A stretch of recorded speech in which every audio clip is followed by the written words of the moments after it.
Are you guys excited about the pen games?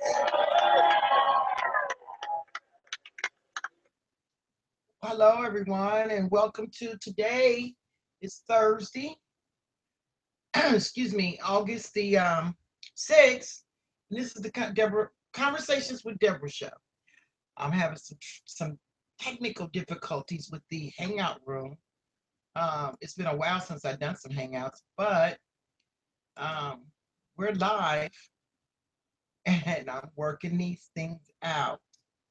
Um, I still haven't got my green screen set up yet because I want to be on cam, and I realize that I'm not there with you, so you can see that I'm in live and living color. But by next Thursday, I should have everything set up where I can be on cam. I want to welcome anyone that's here in the live show, and if you're not here in the live show and you're catching the recording, I do appreciate you taking the time to listen to what I have to share with you. I'm hoping to have, I've invited some special guests to come on that I have conversated with in the last 7 days they can confirm some of the things I'm going to talk about today.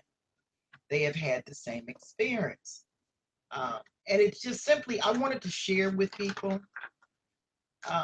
There's some things going on in the health industry that I want to make you aware of. Okay, for us baby boomers,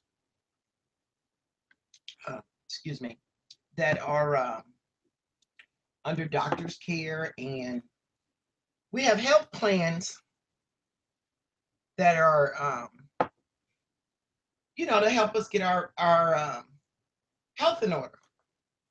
For those of you that have not gone 100% natural and are using alternative methods and following pharmaceutical regimens and things like that, which I want to share with you something that, until you don't know until you know. That's the key thing, that in every area of our lives, we don't know what we need to know until we learn it. And there are some people out there that may feel like they see something going on and push it away because they don't want to be the trailblazer of exposing a glitch in our systems. I don't have a problem doing that.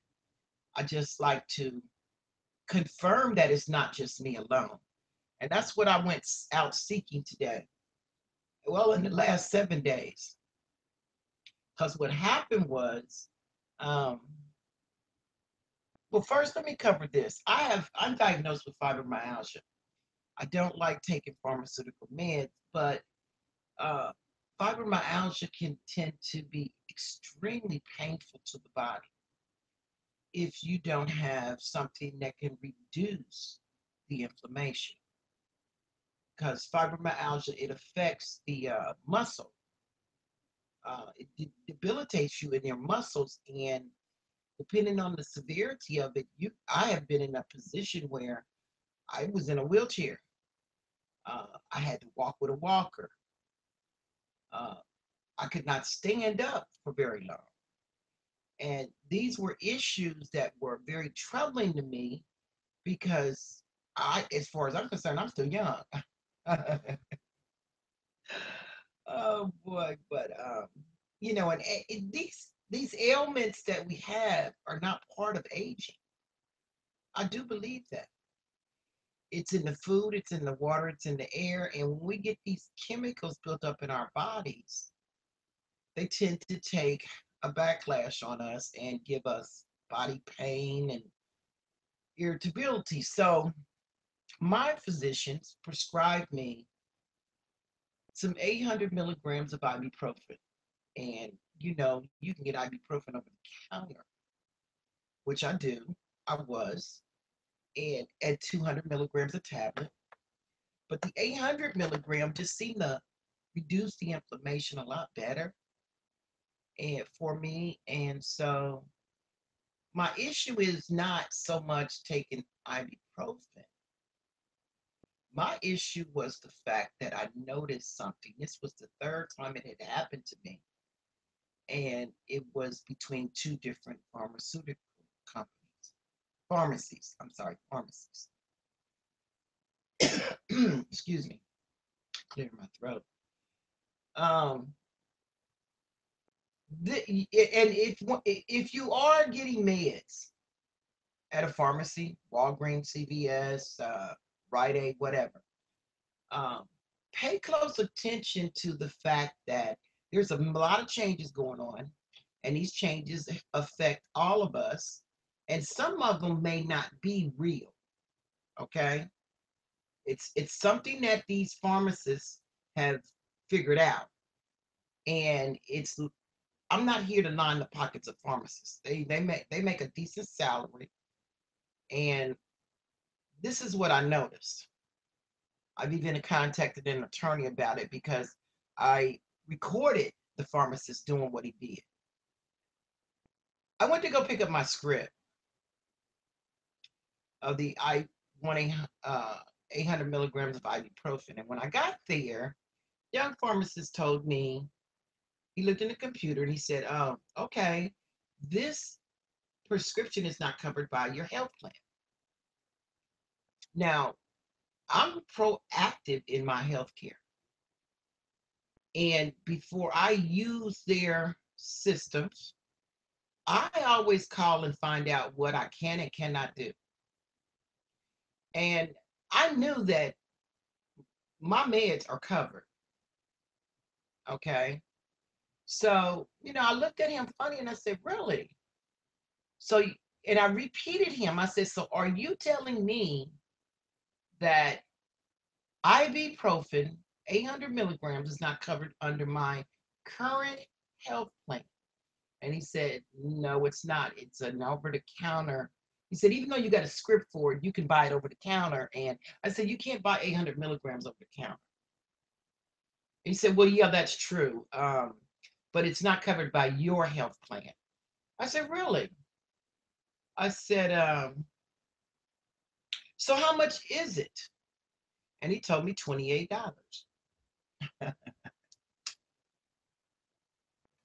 And I said, $28? You can put it back because I have some ibuprofen at home and it's 200 milligrams and I continue taking what I'm taking. So I called my physician and told her that I wasn't going to be able to get to 800 milligrams because it wasn't covered under my health plan. And she said, "That's not true. Let me look." So she looked, and that's why she prescribed it to me because I am covered. And then I called the Medicare health line. They told me it was covered. And then I called Aetna, and Aetna told me it was covered. They even sent me a billing summary for the month of June. And don't you know that prescription was paid for? In fact, on the summary it says that I paid $1.20 copay out of pocket, and Edna paid the pharmacy. I won't name the name of the pharmacy because we might go into litigation. Uh, they paid them for the prescription. And I called before I started this hangout. I called to see if those charges had been reversed, and they have not. So my point to you is this: saying you don't know what you don't know until you know it or learn it is this. This has not happened. This is not new for me. I happened to notice this right around the first of the year, uh, with another man that I had was having filled by a different pharmacy, and I, they had a problem with me. I don't know what the problem was. Okay, I can only guess because it wasn't told to me what their problem was. But every time I had a script filled, they wanted me to pay out of pocket some exorbitant amount of money that I knew at that time I had Medicaid and Medicare, and I shouldn't be paying a dime. They wanted my credit card on file, and I wouldn't give it to them. I will not give a pharmacy my credit card number. If I want them to have it, I'm going to come into the store and give them my credit card physically in hand so they cannot misuse what I do. Because for those of you that know me, know that I give out the virtual card numbers to protect my money, because I don't want. I've had people tell me stories. It's never happened to me, but I've had people tell me they gave their credit card number out. They got, money disappeared out of their account that they didn't authorize and things like that. And it's a part of financial literacy of how to protect your money. It's not about how much money you can get, it's about how much money you can keep. And if you are being, how do I say, uh, if your money's being stolen right out of your bank account and it takes you months, maybe even years to get it back because it's fraud, that's poor money management. And it's not your fault. It just happens to be that people choose to do this to each other. But what I want to talk about today, I'm getting off track, is the fact that pharmacists, not the companies they work for, there are some pharmacists out there that have decided that certain individuals are going to be denied their rights. And this is not happening just to me. I've talked to many people about it, and it's an alarming rate. I don't have any statistics to support what I'm saying. I just know that if it happens to more than 3, there's a problem. Because there's no reason for anyone to be paying more than their copay is out of pocket, nor being told a certain script is not covered by their health plan when their health plan says it is. And I checked that, and I was covered. I've got the billing summary where they paid it. So they wouldn't have paid it if it wasn't covered. But this pharmacist decided to tell me that it was not covered under my current plan. Now, thank God for cell phones. Until you need something, you don't understand the value of it. I used to think people were crazy for using their cell phone and recording, conversations and stuff like that. But now that I've had the experience, and that's just that old school thinking, because I hadn't come up to, the generation that thrives today, that dominates the market today, as they say. I hadn't seen the value in it until I needed it myself, which goes in alignment with what I've been talking about. You don't know what you don't know until you know it. So the situation here is this. For the last 50 years, they have been dumbing down society through the educational systems. And it's unfortunate that many of us didn't catch it until it was too late. And there's still quite a lot of people that still haven't caught it. And my desire, my passion is to try to expose and share with others things they need, other people, things they need to be aware of, which is what prompted me to start putting Conversations with Deborah back up.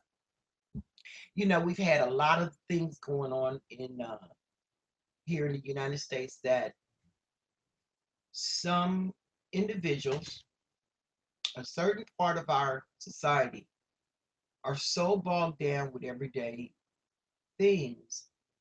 They don't think it's important to them, and that just maybe one of my shows can catch somebody that is in that mindset, and it wake them up to what's really going on in the world.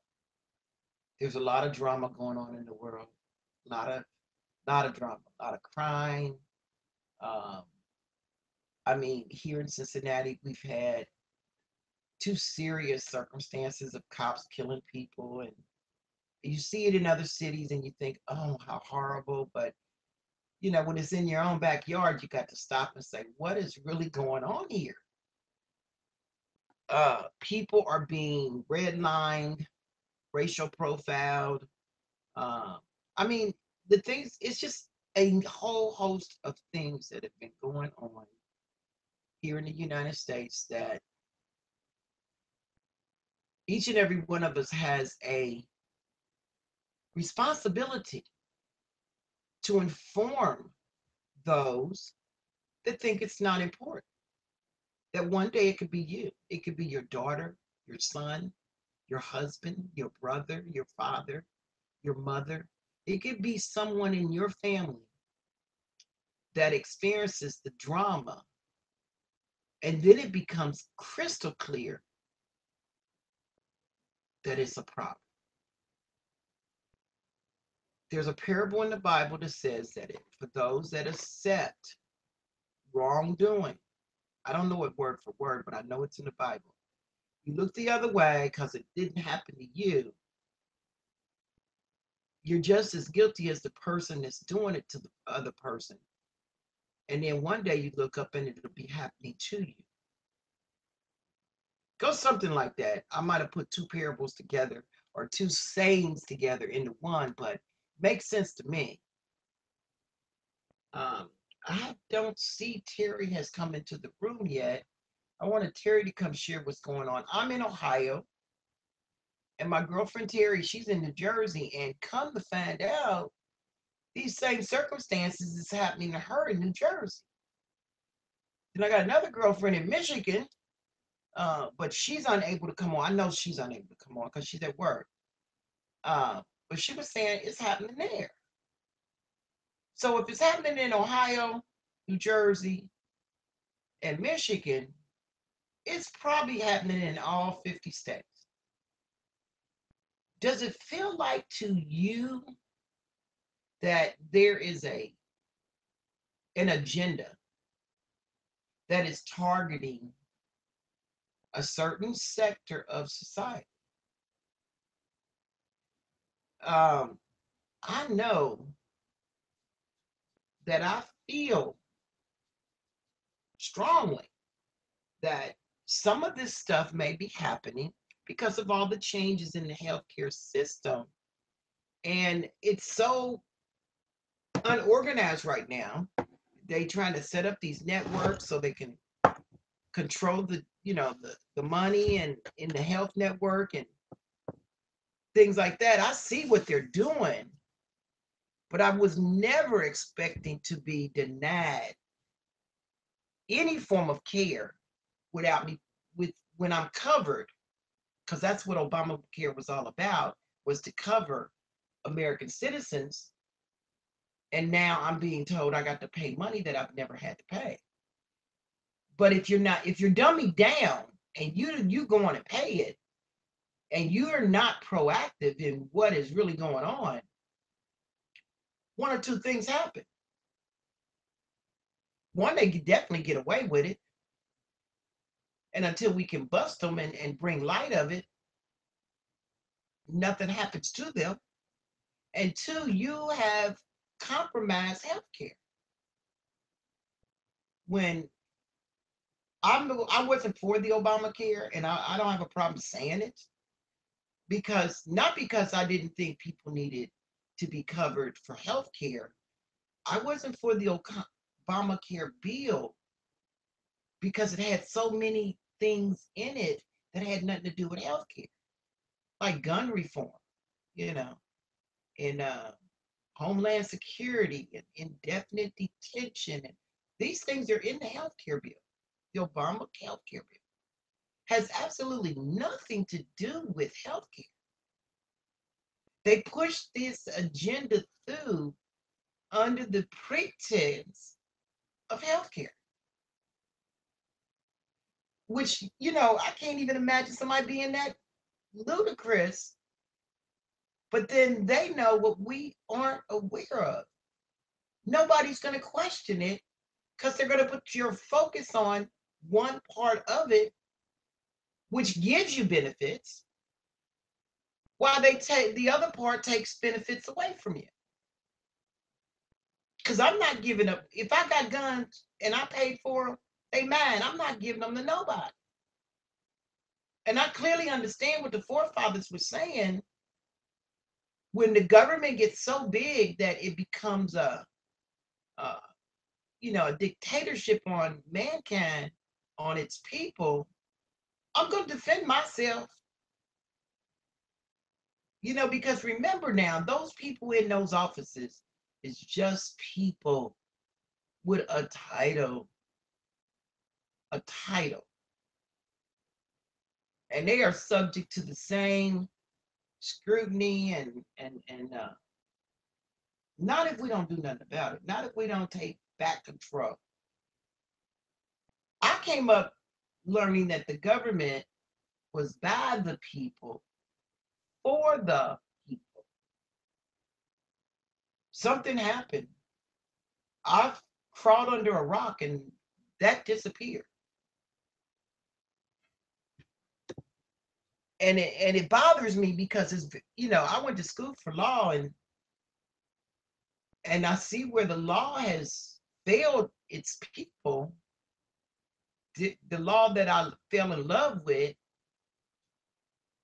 and wanted to learn doesn't exist anymore. And that's frightening. I used to feel so proud of our rights. We don't have any more. They're gone. It's all about the dollar now. Every system. Back in the 80s when they were disbanding the farms, I don't know why I didn't pay attention. I knew something was wrong, but I was so busy living my life, I didn't pay attention. Now, I'm not one of these, waving flag activists and, I'm going to march down on you type people. But when something looks wrong and you don't question why it looks wrong, I'm just as bad as the person that's doing it. And then I'm allowing them to do it, get away with it, and then eventually it comes back to bite me. That's what I didn't know. I was one of those people that felt like, well, it's happening over there, it ain't happening to me. But eventually it comes home to roost it with me. And it'll do it the same with all of us. All of us. So, with that said, be on the lookout for racial profiling within the pharmaceutical system. I said it. I had to dance around saying that because I know that a lot of stuff is monitored on the internet and you can be considered a homeland terrorist and they can indefinitely detain you for up to 10 years just by saying you are a homeland terrorist. I'm not trying to invoke or invite any negativity into my life, but I'm going to speak the truth. I'm going to stand my ground on truth because there's something greater than man for me.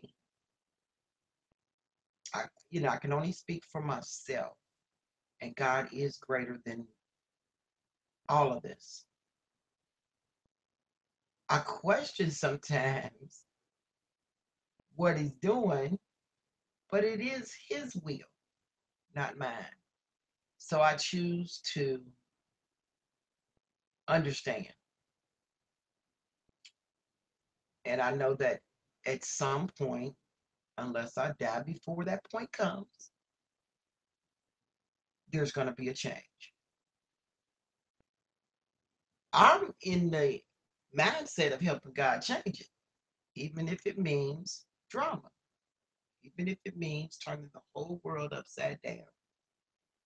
The only thing that we can do is go back to the basic, and evidently it worked at some point. You know, um, my mother lived you know, long life, and my father lived a long life. My grandparents and so on, and they came through some extreme racial times, segregation and all that. You know, so if they survived that, um, I guess we can survive this. But it took those that stepped out and said, no, I'm not taking it anymore to make things better for us right now. I don't know why I got the hiccups. If you see, it sound like I'm hiccuping, I am. All of a sudden, I got the hiccups. Lord have mercy. But I wish there was some people in the rooms. If you're listening to me, if you're on YouTube or on my blog and you're listening, you can come on the dashboard. You can go to the event page, click the link. You can come on in here with me and we can conversate about this. I love dialoguing back and forth. Give your views on what you see is going on, you know, uh, to make it a really good conversation. I don't, when it's just me, it makes it kind of like I'm just, the only one with an opinion. I want some other opinions. Or you can come put your questions or comments in the chat box of the Hangout, and I'll, I'll read it online live and try to give you. I'll give you my perspective. I can't give you all answers. I can give you my perspective of what I believe is really going on, and I'm following a lot of stuff that is exposing a lot of stuff. And it's sad, but it's true. There is an agenda going on in America that is going to, you know, we all have been enslaved. And I didn't know I was enslaved. I was born in freedom. I thought I lived in a country that stood for freedom and family and equality. And no, we all been slaves. Slavery didn't end. It just changed its color, its format, its setup. And it wasn't about just black, African American, or whatever you want to call it, or African. It's enslaved every U.S. citizen. Something so funny is this. I went to real estate. I got a license to sell real estate. And not at any given time when I was going to school for real estate did they expose to me that you never ever own your property. They wanted me to understand how to sell property. And I got it very well. And I worked for Comey and Shepherd for a while in the 80s. And I bought, quite a few pieces. But the thing never crossed my mind. You never ever own your property, even if you buy it cash and it's paid off. This is the funny thing, and it's government rule. Um, that's why I say you don't know until you know what you don't know until you know it. If the government owns all the land and you pay your house off, you still never really own the house, you know, because that house sits on their property, their land. You own the house, but there's nowhere you can place it that you will solely own it outright because you got to turn around and pay tax. It's paid off, it's yours, the bank is through with you, but it can be taken from you because it sits on somebody else's land. So if something is owned, and unless you voluntarily give it away, then you don't own it. I wasn't taught that when I went to real estate school. I was taught about landominiums, and that is not owning the land. You just rent the airspace of the unit that's sitting on it. I say unit, and I mean, the property. I was taught about condominium, landominium, property rights, things like that, ownership. I was taught all those things, but not at one time did they ever say, even though you buy a house, you never really own it. I had to be exposed to that information through these people that I'm following that have done some serious years and years of studies of breaking down the laws and the statutes and expose um, what kind of systems we live on. I'm trying to think of my guy's name that Omar. I can't think of his name right now. This is crazy. I got logged out of YouTube. I'm subscribed to him. Omar Johnson, I think is his name. He gives a lot of good informative information now. If you know who I'm talking about. Um, I've come across a new lady uh, that is exposing the banking system. There's so much stuff going on in our world, but and I've gotten so far off topic. Sorry, guys, from what I wanted to come here and say today. But it is just a conversation with Deborah. Um, I thought Terry would be here because you could hear me and her dialogue back and forth about this healthcare alert. I call it a healthcare, a pharmaceutical alert. That there are pharmacists that are double dipping. I will call it double dipping. They are putting money out of your pocket and putting it in theirs illegally, based on your the person that supplies your pharmaceutical insurance. I guess I'm really pissed off about it because I was in body pain. I mean, I was really hurt, and I had been taking the 200 milligrams of ibuprofen, but I was taking two at a time. I just doubled up that and took four and said, well, it is what it is. Gotta work it out.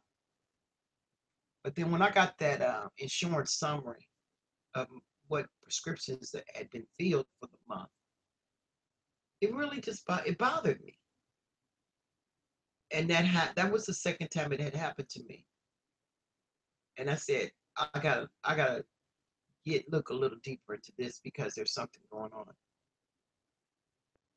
Um, I don't know about you, but I feel like we done fell into a barrel of crabs. The whole world done turned into a barrel of crabs, and everybody's feeding off everybody to get what they can get.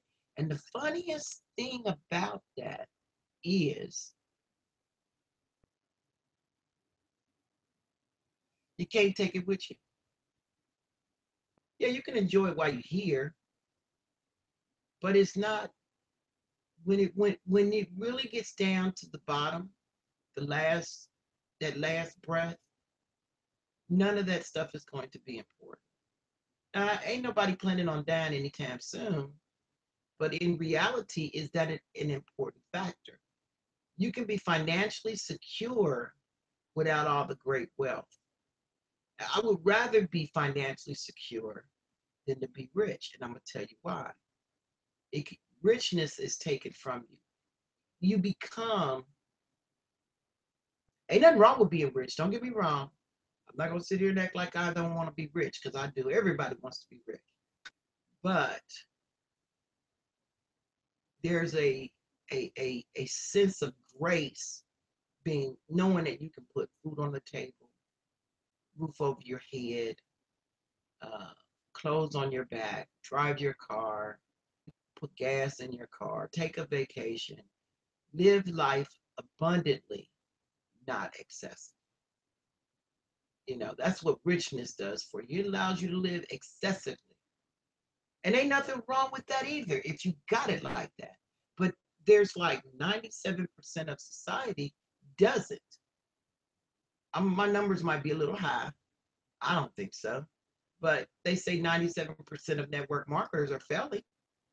So I just applied that number to the overall circumstance of our economy that we live in. 97% of Americans are failing at being financially secure. There is no middle class. There, the rich keep getting richer and the poor keep getting poor because the way the structures are set up. Our structure, our educational system, our legal system, our healthcare system, our food, every system is failing. I done seen some crazy stuff. I would have you could have never told me I'd see in my lifetime. Being natural is illegal. Yeah. I know I sound crazy when I say it, but trying to be natural has become illegal. There are farms in small, you know, community farms that are being raided by men with guns because they don't want them giving natural milk away. So our choices are being dwindled down to what the government say you can and cannot do. Now they would prefer you not get natural and drink their poison so you can linger the last years of your life under their circumstances of raping you with health care. And I don't think that's what Obama had in mind when he put the health care bill together, but there's some people that are going that I think they have another agenda attached to the Obamacare that decided, one of the things that Obama was very proud of with his health care bill, even though it's got mixed uh, feelings about it, that more and more Americans would be covered by health care. Well, it doesn't matter if you're covered if the people that gotta give you what they're gonna give you to make your health care possible is trying to dig in your pocket at the same time.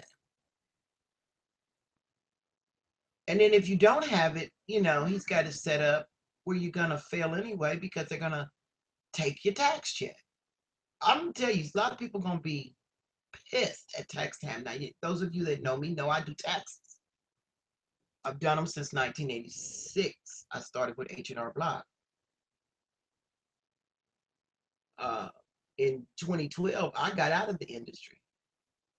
I didn't want to do taxes no more because the tax laws got so technical. Something that had been free for years, they required us to now be tested, pay for a certification. Uh, and the first year I went along with it. The second year I said, this is bullshit. Excuse my language, but the payment on certification tripled for something I had been doing for years.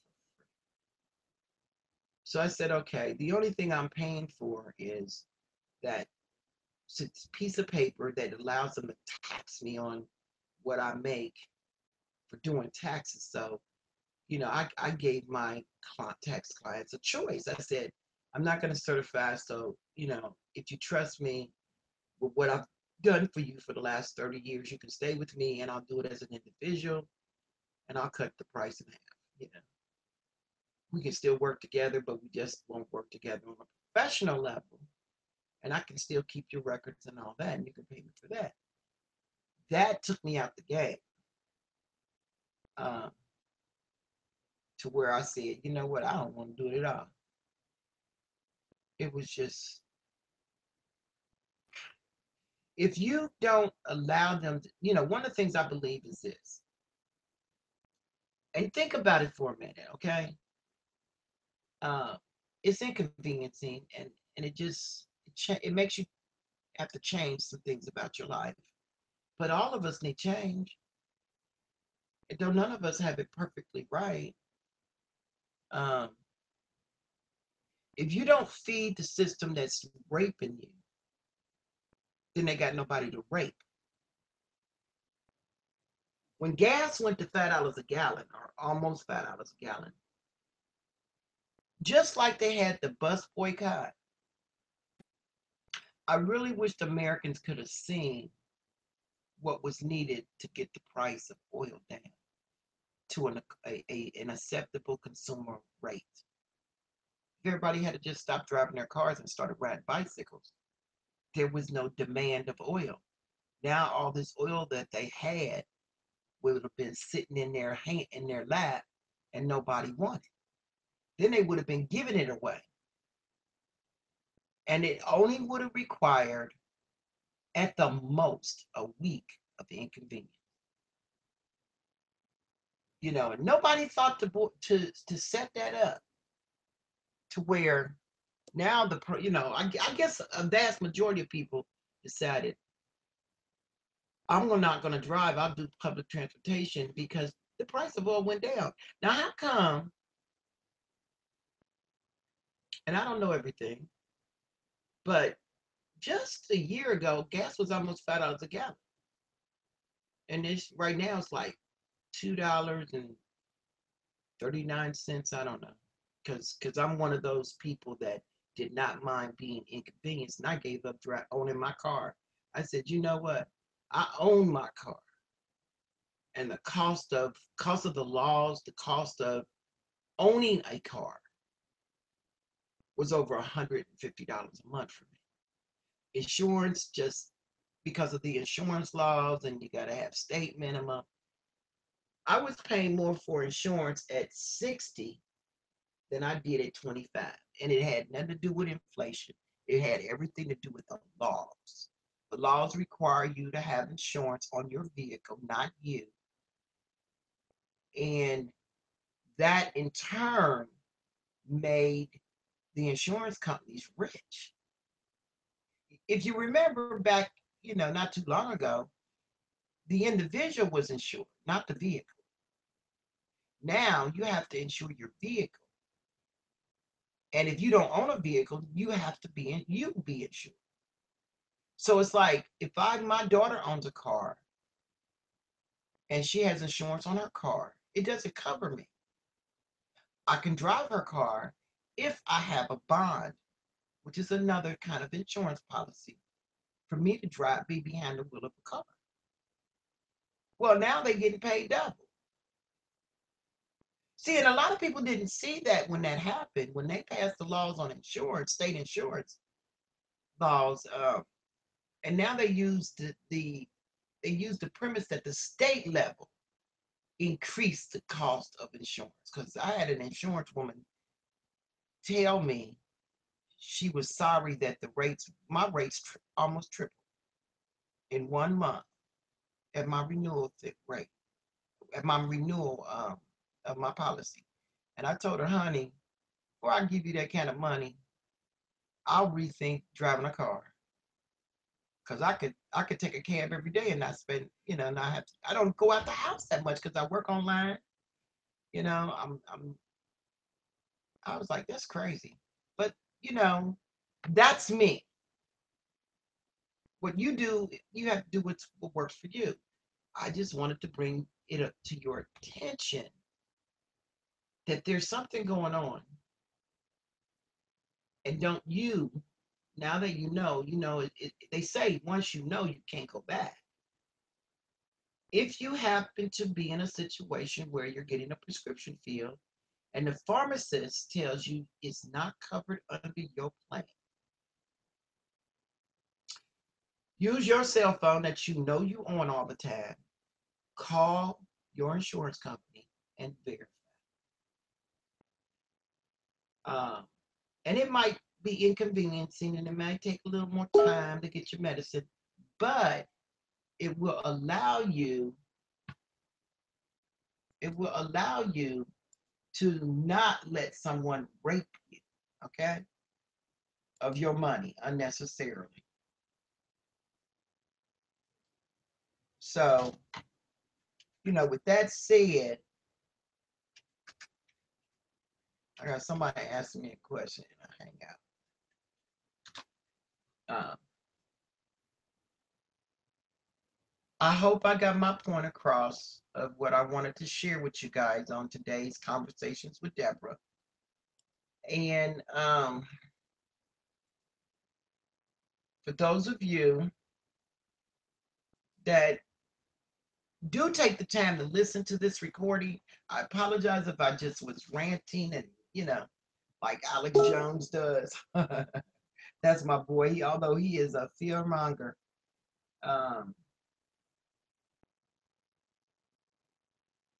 What I want to say is this. I'm here to help other people help themselves. I know I've been on the internet for quite a while, and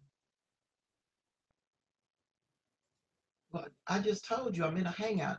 How is it you can tell somebody something and then they turn around and ask you, this person said, "Are you there?" And I said, "Yes, I'm in a hangout."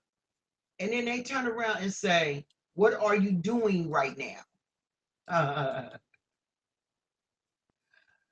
Oh, he can't help it. He can't help it. He's been dumbing down. And I don't know what this person went. I don't even know him.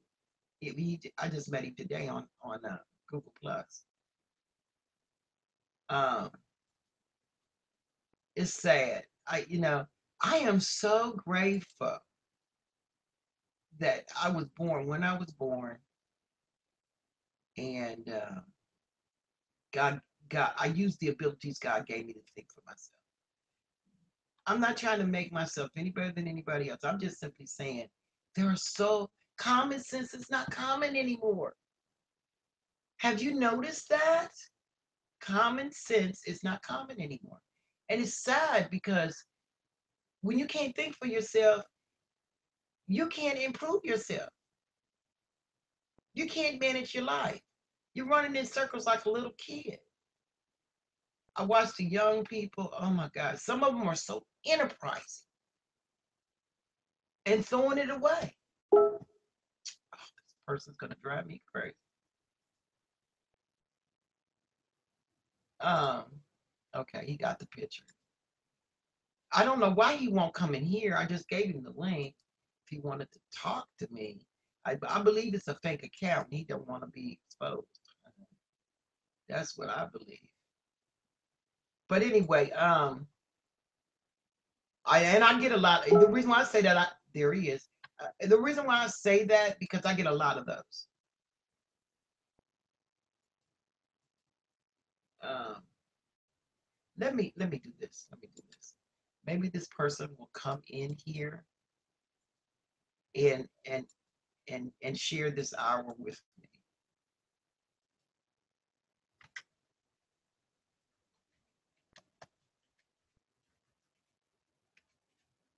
And maybe I will find out that I was wrong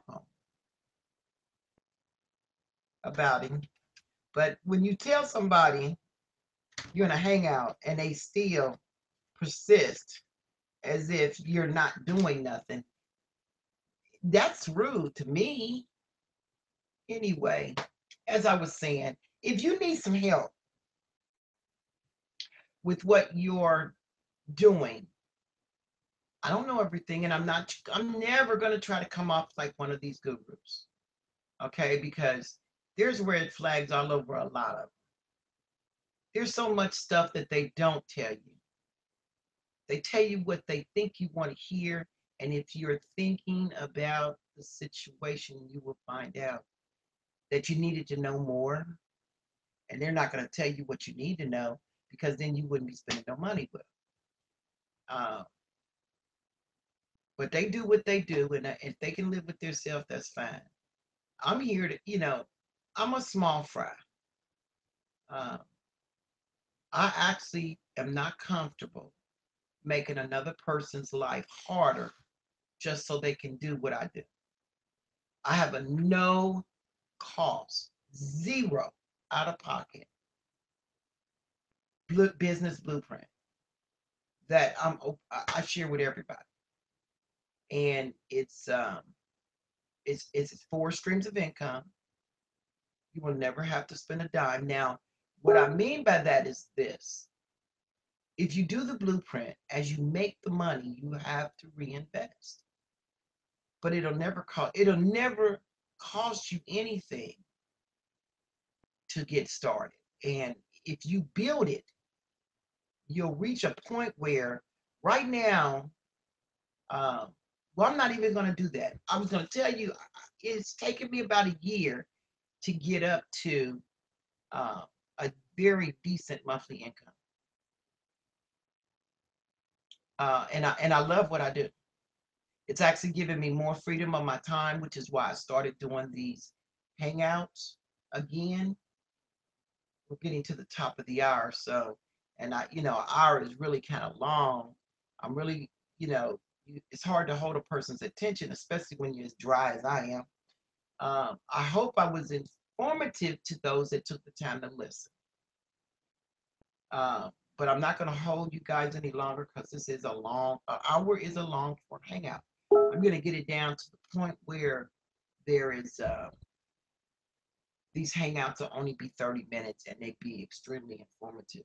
And that unless we have um, a lot of individuals, it takes time to build up a live viewership because I've been out of the situation for a while. I had gotten pretty good at getting, at least 10 people on the live one, and my listenership on the recorded one was getting really good. And then I dropped the ball and didn't do nothing, but that's my fault. But I also had some health issues I was working out. Those of you that know me know I was in and out the hospital for the last few years and just all kind of stuff. Life, life stuff. But I feel stronger now.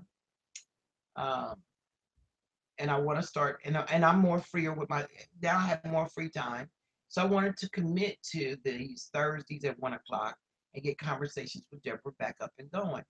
And at this time, it really is about a conversation. It's not about business. But if I can help you, I will.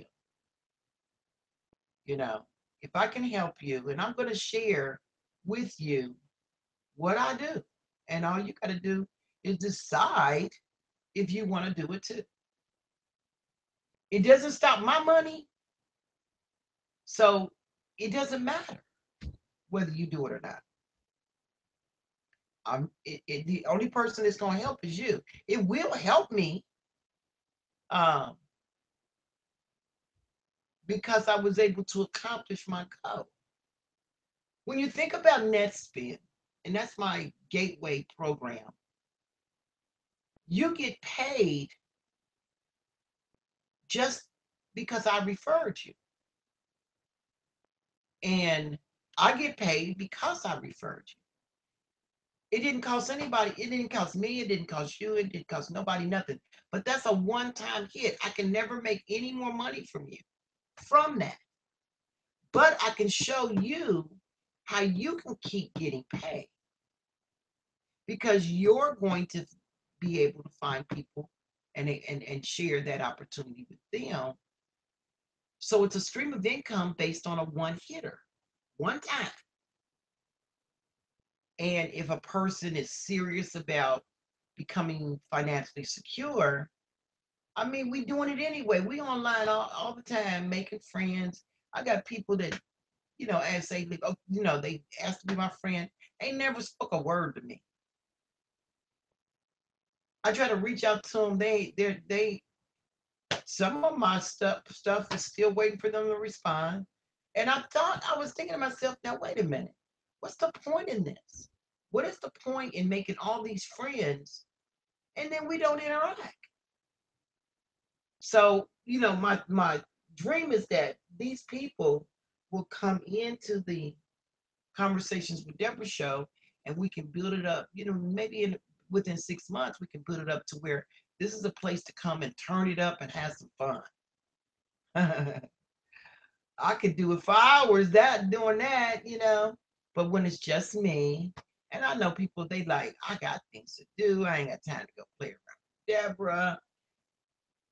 I want this to be an hour of information. If you watch, Oprah and the talk shows on TV, come spend an hour with some people that are here on the internet that you can be included on the stage, because this is open to anybody that wants to step up and talk. I'm going to get me a green screen set up to where um, I can be in the cam. So that's why my picture's up. It takes a moment to get all this stuff set up, but um, I follow one girl. I can't think of her name right now. She has what is her name? Darn it, can't find it right now. But she has a live show that she's been very consistent with. I can't think of her name right now. I was trying to find her. Okay, here it is. I can find it now. Her event. Uh, well, she has a very nice production. Is what I was going to tell you guys is um, the Biz Info Zone. That's another good one. You know that's Lynn Hawkins. She's been consistent with what she's doing. A lot of good information shared there. Um, if you guys aren't following that, maybe you want to check it out. And then my other girl, I love her production. She's got the green screen and it looks really good. So I got to rev up my professionalism over here. And it takes a minute, but I'll be there. I believe in me. And then, a lot of people know my guy, Alex Mendoza. Mendoza. He's making the big bucks. He's in the big league. Um, and I'm glad for him. I follow those three because they have a really nice production, very informative, mostly about business. And I didn't want to go down the same road of just business. I have a blueprint that I share with people. It's zero out of pocket. And if you want to, you know, if you're struggling at what you're doing and you need to build some money to make the program that you really have the passion for go. Uh, Another thing I want to do is share with people. I want to get a bunch of people to come on board and tell me what your passion is. How to monetize your passion will be the next show. I want some people to come on board and tell me what your passion is. What do you like to do? And then I'm going to walk you through the steps and we're going to share with each other our ideas, how you can monetize your passion. Just being in a group of people can inspire you into your creativity, and one little idea can set you off, and you know I wanted Terry to be here so she could share with you. We'll do it next week though. I'll have her do it next week. uh, for those of you that know me, I do Amazon. I sell on Amazon and I'm doing very well right now, and it took about a year and a half to reach this point of you know $2,000 a week income. That's the profit. So, and I was very quiet in that though in the DSD room, and I was just keeping to myself because I didn't really want to put myself out there like that. But I can show my back office now, and I'm quite happy. And that's what I want. I'm not. I came through the DSD program. I bought the one time stuff, and I'm able to log in there and get that stuff, Marketing Extreme, and I forget the other one. I didn't get Monopoly, I didn't get Genesis, but those are what lead you into the Amazon situation. Well, whether you know it or not, I just went to Amazon University and I let Amazon tell me how to sell on Amazon. I didn't see spending $600 to learn how to sell on Amazon. Now, don't get me wrong, Roger has some good secrets that he shares with you for what he does, he has done. But I just wasn't willing to do it because I wasn't making that kind of money to do.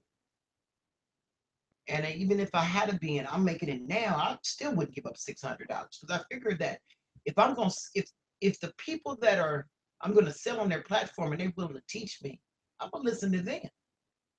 Some of the stuff that I've seen happen to people, I don't think it would have really happened to them if they had to just slow down and build it correctly. I took my time, and that's another story. So we're at the top of the hour. Listen, guys, thank you for taking time to listen to me. No one put any questions in, but if you have any, put it below the on the event page. I will monitor it and I will respond by to your questions. Invite a friend here next week, and you come and tell me what your passion is. And if you don't know how to, if you haven't figured out how to monetize your passion, we're going to work that out together. So next week's broadcast will be, our conversations with Deborah will be how to monetize your passion. And I'm going to tell you, that's going to be a fun show because it'll be your business that you own and nobody else can dictate it but you. You guys have a great weekend. Everybody, thank you for coming. Bye bye.